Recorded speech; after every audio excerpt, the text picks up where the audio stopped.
Hello, and thank you for joining us for this segment of the Michigan Urban Report, the show that discusses issues of concern to you, the urban community in the state of Michigan. I am your host, Angela Mathews.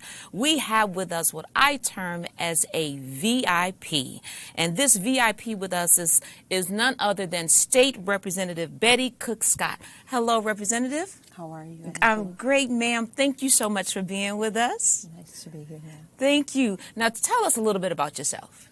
Well, the name Bettie Cook Scott is a name that's very connected with the community, but a little background.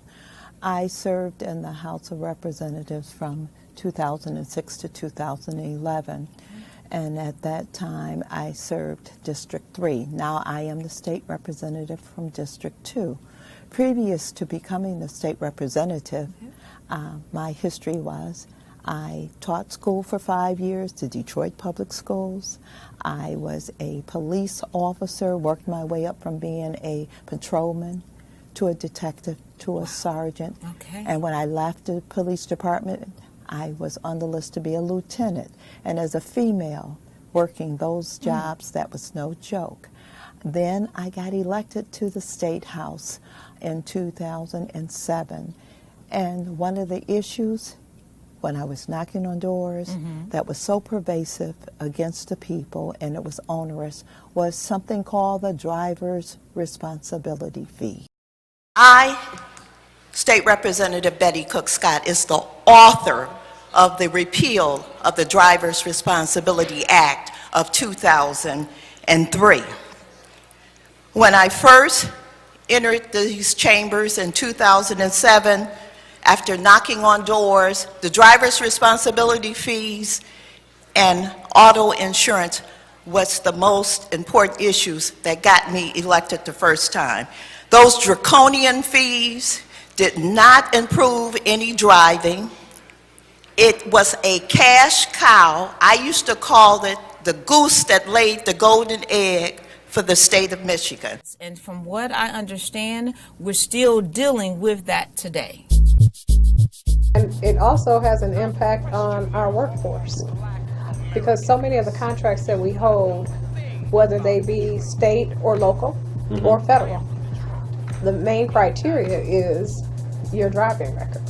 Right. And if you have had any suspensions within the last 5 years, you're not eligible. Wow. But when we had that driver responsibility fee, Yes. if someone entered into a payment plan to get their driver's license reinstated and they fell short of that payment plan, it started the driver responsibility fee and the new suspension. I'm here to give you some good news. Okay, I'm good. a bearer of good news. Okay. Nearly 9 years it took me to help to eliminate the driver's responsibility fees.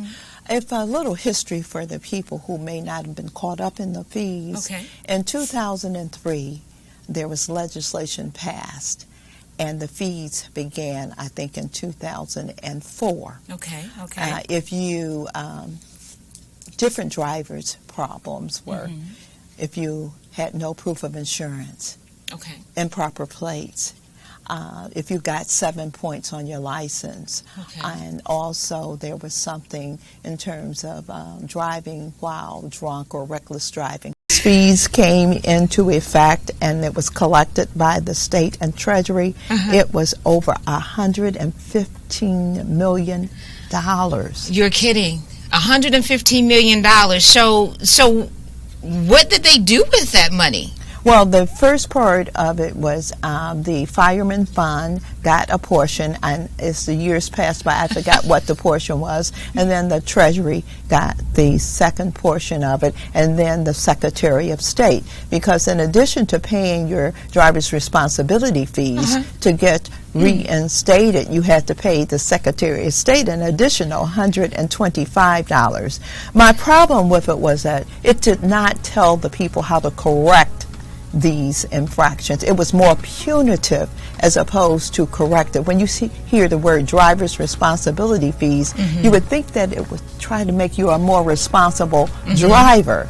There was no responsibility. It was, again, a mechanism for the state to gain revenue. Okay.